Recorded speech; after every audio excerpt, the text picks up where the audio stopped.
Krishna, now I would like you to read this portion, start reading this portion of lifting or piercing of corporate veil.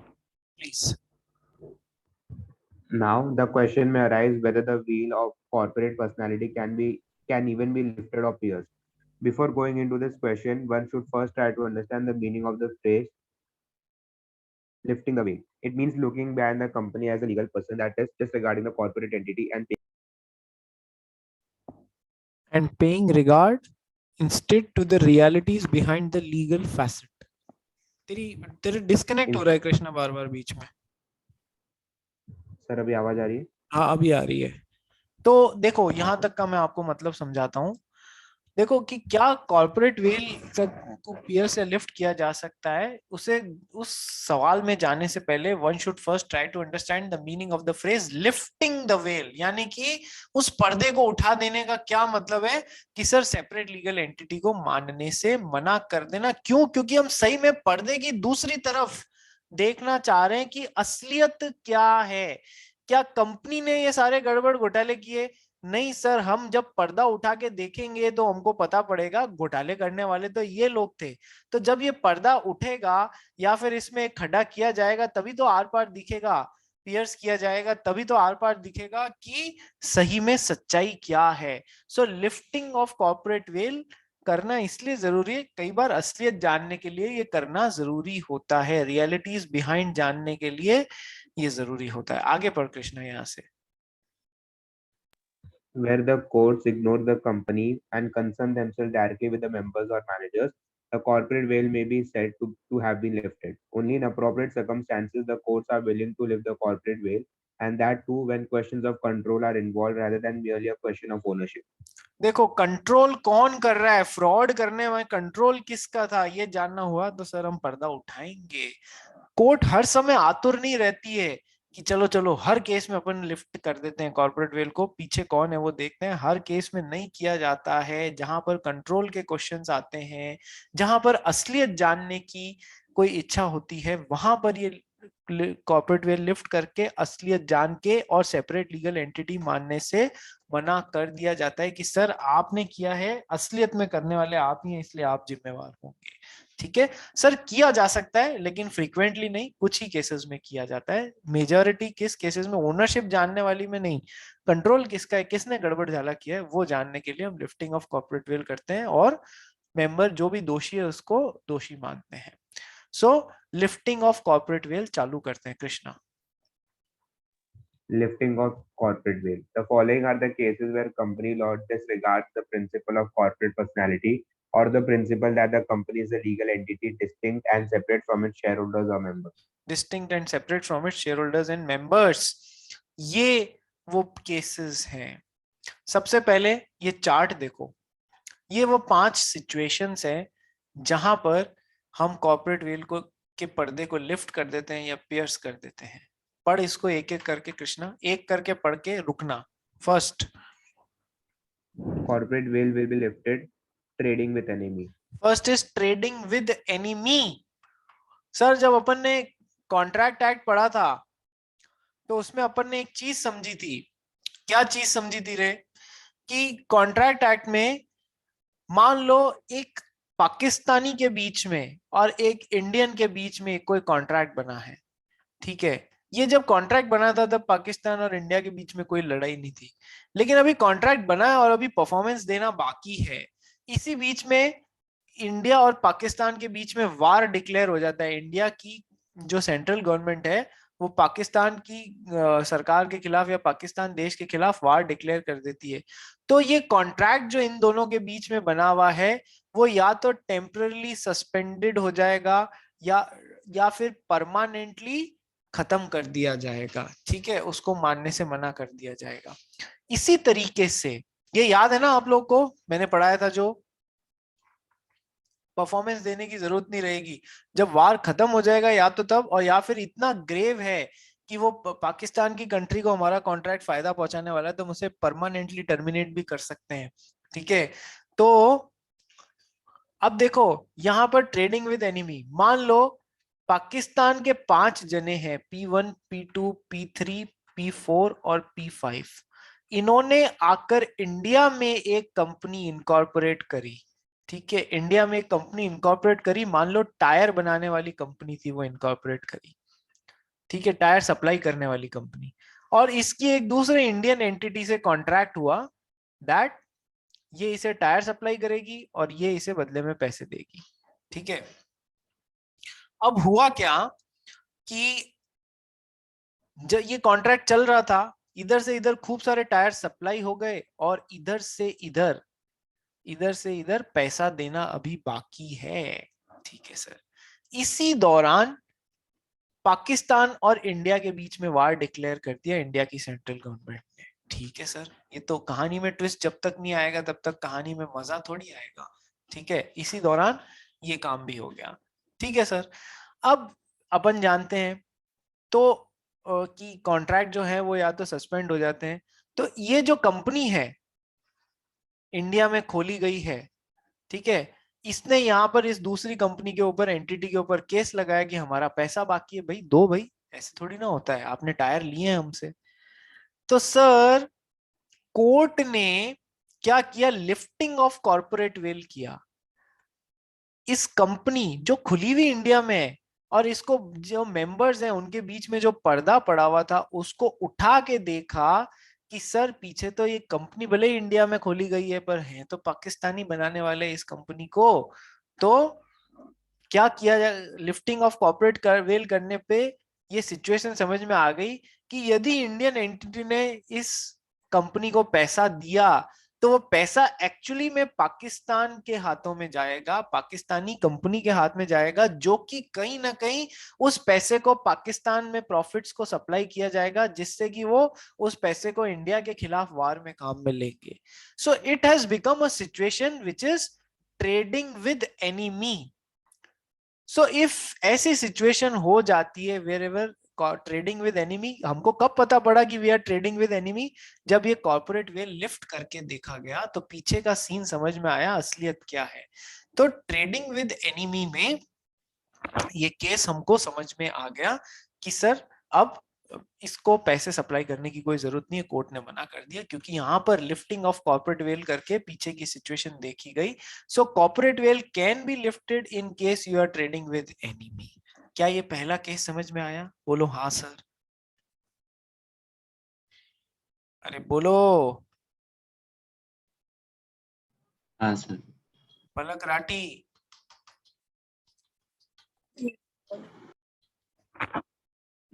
पलक राठी मुंबई में ही है या बाहर है? बाहर हो सर। कहाँ पर हो? गुजरात। ओह माय गॉड, ठीक है, चलिए wonderful. So trading with enemy में corporate veil can be lifted. ये जो मैंने इंडिया और पाकिस्तानी कंपनी बताया ना, मतलब देश चेंज हो जाएंगे। जो केस आने वाला है इसमें, फर्स्ट सिचुएशन में जो केस आने वाला है ना उसमें शायद जर्मनी या ऐसा किसी का केस है वर्ल्ड वार के टाइम का। ठीक है, तो आप बस कंसेप्ट समझ जाओ, याद रखना केस का नाम हम पढ़ेंगे, केस एग्जैक्टली सेम था। Second, where corporate entity is used to evade or circumvent tax. जहां पर आपने कंपनी किस लिए खोली है कि आप है ना जो टैक्स आपको भरना पड़ता था वो आप भरने से बचना चाहते हैं, केवल और केवल आप उस कंपनी को खोलने के लिए का उद्देश्य यही था कि आप टैक्स लाइबिलिटी को नहीं पूरा करना चाहते हैं, आप टैक्स की चोरी करना चाहते हैं। फॉर एग्जाम्पल, ये हमारा मानस है। मानस बहुत ही धन्ना सेठ आदमी है। धन्ना सेठ समझते हो ना, दोनों जेबें भरी हुई, कोट की, पैंट की, पीछे वाली, आगे वाली, कोट के अंदर की, सब जगह की जेबें पैसों से भरी हुई है इसके।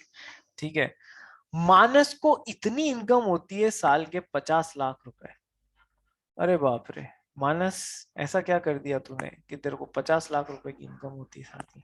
अब मानस बेचारा इस पे 30% से टैक्स भर भर के परेशान, यानी कि 15 लाख रुपए तो वो हर साल सरकार को टैक्स दे देता है। उसको बड़ा गुस्सा आता है कि यार मैं है ना सरकार को इतना टैक्स क्यों दूं। ठीक है, सरकार ने कुछ किया थोड़ी है मेरे लिए तो मैं टैक्स 30% टैक्स सीधा सरकार को दे दूं? नहीं, इतना भी बेवकूफ नहीं हूं मैं। तो चलो मानस के दिमाग में एक प्लान सूझा। मानस ने 5 कंपनीज खोली, company 1, company 2, company 3 company 4 and company 5। मानस को ये 50 लाख रुपए की इनकम कहां से होती थी? सर मानस के पास में बहुत सारे शेयर्स और डिबेंचर्स में इन्वेस्टमेंट था। शेयर्स क्या देते हैं आपको? डिविडेंड के रूप में इनकम देते हैं हर साल। डिबेंचर्स क्या देते हैं आपको? इंटरेस्ट के रूप में इनकम देते हैं हर साल। ये तो पता है ना भाई, कॉमर्स के स्टूडेंट, शेयर्स पे क्या मिलता है? डिविडेंड। डिबेंचर्स पे क्या मिलता है? इंटरेस्ट। डिबेंचर मींस उधार, उधार पे कैसे इनकम होगी सर? इंटरेस्ट मिलेगा। बोलो, क्लियर है ना इतना? तो मानस के पास बहुत सारे कंपनी के शेयर्स और डिबेंचर्स थे जिनसे डिविडेंड और इंटरेस्ट इनकम होती थी, इतनी हो जाती थी कि इतना रुपया बन जाता था और इस पे बहुत सारा हेवी टैक्स लगता था। तो मानस के दिमाग में एक गेम प्लान आया, उसने 5 कंपनियां खोली, company 1, company 2, company 3, company 4, company 5। अपने सारे शेयर्स और डिविडेंड्स थोड़े इस कंपनी में डाल दिए, थोड़े इसमें डाल दिए, थोड़े इसमें डाल दिए, थोड़े इसमें डाल दिए, थोड़े इसमें डाल दिए। यानी कि अब थोड़ी इनकम इधर होने लग गई, थोड़ी इनकम इधर होने लग गई, थोड़ी इनकम इधर होने लग गई, थोड़ी इनकम इधर होने लग गई, थोड़ी इनकम इधर होने लग गई। यानी कि अब मानस के अब हाथ में तो इनकम थी नहीं, तो ये टैक्सेबल हुई नहीं। ठीक है, इनकम कहां पर हो रही है सर? कंपनी को हो रही है। ठीक है सर। प्लस ये 50 लाख की इनकम सब में बट गई ना यार, 10 लाख, 10 लाख, 10 लाख, 10 लाख, 10 लाख, तो सबका टैक्स इंसिडेंस कम होता गया। उस समय यही व्यवस्था होगी।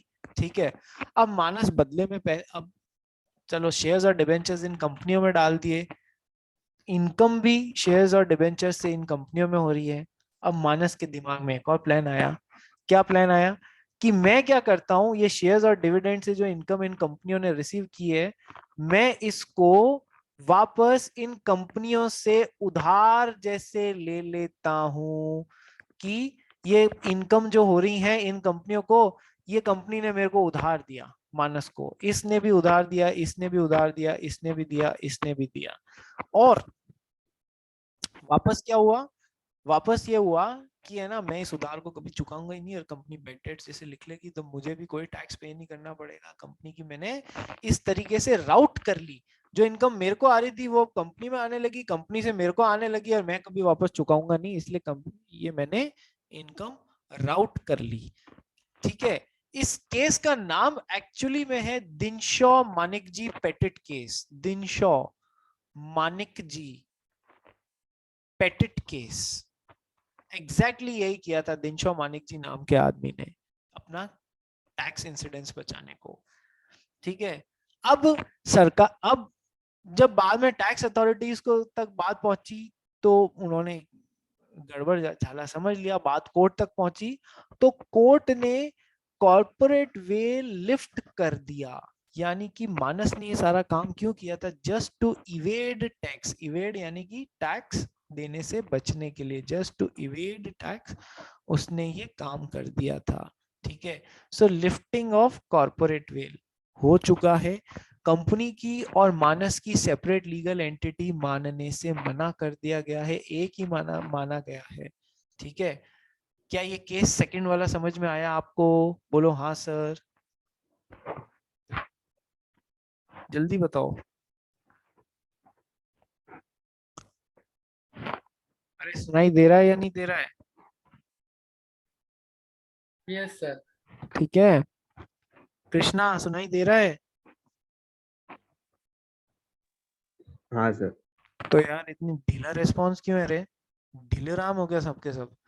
तो ये सेकंड केस। थर्ड केस कल हम इनको पढ़ने वाले हैं, इसलिए समझा आज दे रहा हूँ, 5 मिनट और लगेंगे, आज समझा के बंद करूंगा। कल आप लोग इन केसेस को याद करके आएंगे और वापस पहले से पढ़ के आएंगे, ताकि इस बार के लिए क्वेश्चन इंपॉर्टेंट है, ध्यान कर लेना। ठीक है, where companies form other companies as their subsidiaries to act as their agent, where companies form other companies as their subsidiaries to act as their agent। देखो क्या होता है, एक कंपनी थी, ये खुद कुछ काम करने के लिए एलिजिबल नहीं थी, तो इस कंपनी ने क्या किया, एक सब्सिडियरी कंपनी फॉर्म की। सब्सिडियरी कंपनी कौन होती है रे? ये होल्डिंग कंपनी हो गई और ये सब्सिडियरी कंपनी हो गई। इस कंपनी का इस कंपनी के ऊपर कंट्रोल है किसी भी तरीके से, चाहे वोटिंग राइट से कंट्रोल है, चाहे इसके सेकंड कंपनी के सब्सिडियरी कंपनी के बोर्ड ऑफ डायरेक्टर्स यानी कि जो दिमाग है उसमें majority appointment board of directors में डायरेक्टर्स का फर्स्ट कंपनी कर सकती है। तो होल्डिंग सब्सिडियरी रिलेशनशिप बहुत तरीके से हो सकता है। मेन बात यही है कि कंपनी 1 का कंपनी 2 के ऊपर कंट्रोल है। तो अब कंपनी 1 खुद कुछ काम करने के लिए इन एलिजिबल थी, उसने कंपनी 2 को ये काम करने के लिए बना दिया एज, और कंपनी 2 मार्केट में जाके वो काम करके आ जा रही है। लोगों को पता नहीं है ना कि कंपनी 2 के पीछे भी कंपनी 1 वाले ही लोग हैं। तो ये कंपनी 2 कंपनी 1 की एजेंट जैसे काम करके मार्केट में वो काम करके आ जा रही है। ठीक है सर, क्या काम कि सर देखो, कंपनी 1 बसेस या ट्रक्स चलाती थी, इसको एक लाइसेंस की जरूरत थी। जैसे अपना कोई भी नई गाड़ी लेते हैं तो उसे रजिस्ट्रेशन डिपार्टमेंट में रजिस्टर करा के आते हैं। तो कंपनी 1 भी बसेस और ये ट्रक्स चलाने के लिए, ट्रांसपोर्टेशन के लिए इसको लाइसेंस की जरूरत थी। इसकी कमी पेशी थी, इसलिए ट्रांसपोर्ट डिपार्टमेंट ने इसको लाइसेंस देने से मना कर दिया। इसका पास्ट ट्रैक रिकॉर्ड अच्छा नहीं था। इसने क्या किया, एक कंपनी खोली, सब्सिडियरी कंपनी, शेयर सारे अपने पास ही रखे, मेजॉरिटी शेयर्स, ठीक है, और एक कंपनी खोली, उस कंपनी से अप्लाई करवा दिया रजिस्ट्रेशन डिपार्टमेंट में लाइसेंस लेने के लिए। इसका तो चिट्ठा क्लीन था बिल्कुल भी, ये कोई ब्लैक लिस्ट हुई भी नहीं थी, तो इसको मिल गया। तो और अपनी सारी बसेस इधर ट्रांसफर कर दी और यहां से काम करने लग गई। तो हो क्या रहा है सर, आप बोलोगे सर ये सेपरेट कंपनी है, ये सेपरेट कंपनी है, ठीक है सर, दोनों के पीछे काम तो एक ही हो रहा है और दोनों कंपनी की सेपरेट लीगल एंटिटी मानने से मना किया जा सकता है। लिफ्टिंग ऑफ कॉर्पोरेट वेल, पर्दा उठा के सही में पीछे देखा जाएगा हो क्या रहा है। So where companies form other companies as their subsidiaries to act as their agent to avoid a legal obligation, कोई भी लीगल ऑब्लिगेशन अवॉइड करना था उसके लिए आपने कंपनी फॉर्म कर दी। फॉर एग्जाम्पल, मान लीजिए पहले क्या होता था, एक कंपनी में कितने प्रॉफिट हुए हैं प्लस कितने रिजर्व्स पड़े हैं, इस बात पे डिपेंड करता था कि ये कंपनी अपने कामगारों को, लेबर को कितना बोनस बांटेगी। ये इस फैक्ट पे डिपेंड करता था कि ये कितना बड़ा अमाउंट है। ठीक है, तो इस कंपनी का साल दर साल ये अमाउंट बढ़ता ही जा रहा था जो लेबर को बोनस के रूप में बांटना पड़ रहा था। ये एक शुगर कंपनी का केस है जो आप पढ़ेंगे, ठीक है, बलरामपुर चीनी, ऐसे नहीं, बलरामपुर या ऐसे ही कुछ केस है। ठीक है, अब इस कंपनी का दिमाग खराब हो गया कि इतना ज्यादा पैसा बोनस में दे देंगे तो फिर मतलब क्या। तो इस कंपनी ने क्या किया सर, एक सब्सिडियरी कंपनी खोली। ठीक है सर, अपने प्रॉफिट्स और रिजर्व्स कहाँ ट्रांसफर कर दिए सर, सब्सिडियरी कंपनी में ट्रांसफर कर दिए। लेबर तो खुद ही इसी कंपनी में रख के और प्रॉफिट्स और रिजर्व वहां ट्रांसफर कर दिए। तो सर जैसे ही लेबर को ये बात पता पड़ी, ठीक है, तो लेबर ने क्या किया, केस कर दिया कि ये दोनों एक ही हैं सर, ध्यान से देखोगे तो पता पड़ जाएगा। कंपनी ने, इस वाली कंपनी ने ऐसा क्यों किया, उसका लीगल ऑब्लिगेशन था इस हिसाब से बोनस देने का, उसको अवॉइड करने के लिए उसने काम किया। तो sir lifting of corporate veil, पर्दा उठा के असलियत देखने वाली बात कर दी जाएगी और इसमें जीत जो लेबर एसोसिएशन थी ना उसी की हुई। कंपनी को इस हिसाब से बोनस देना पड़ा, भले ही यहाँ पर ट्रांसफर क्यों नहीं कर दिया हो कि लेबर तो आप इस कंपनी के हो, प्रॉफिट्स उस कंपनी में है, तो हम आपको बोनस उतना थोड़ी देंगे। नहीं सर, ये बात चली नहीं। ठीक है, and where the device of incorporation is adopted for some illegal or improper purpose, किसी को धोखा देने के लिए, फ्रॉड करने के लिए आपने बनाई है, फिर आप बोलो कंपनी ने फ्रॉड किया है, वो सेपरेट लीगल एंटिटी, आप उसका गला पकड़ो। नहीं सर, ऐसा नहीं चलेगा, इस मामले में भी कॉर्पोरेट वेल लिफ्ट कर दिया जाएगा। तो क्या आपको ये पांचों सिचुएशन समझ में आई जहां पर कॉर्पोरेट वेल लिफ्ट करने की बातें की जाती है? डायरेक्ट क्वेश्चन और indirect question, case study based questions दोनों बनते हैं इस पे। बोलो सर, समझ में आया या नहीं आया? Yes sir. ठीक है, वापस पढ़ना कॉर्पोरेट वेल को। ये जो 5 सिचुएशन मैंने समझाई और जो 5 केस लॉज इससे रिलेटेड हैं, ये वापस पढ़ के आना, कल हम इसको पढ़कर खत्म करेंगे। बहुत ज्यादा इंपॉर्टेंट क्वेश्चन है ये with respect to your examination. ठीक है जी, खत्म करें आज की क्लास।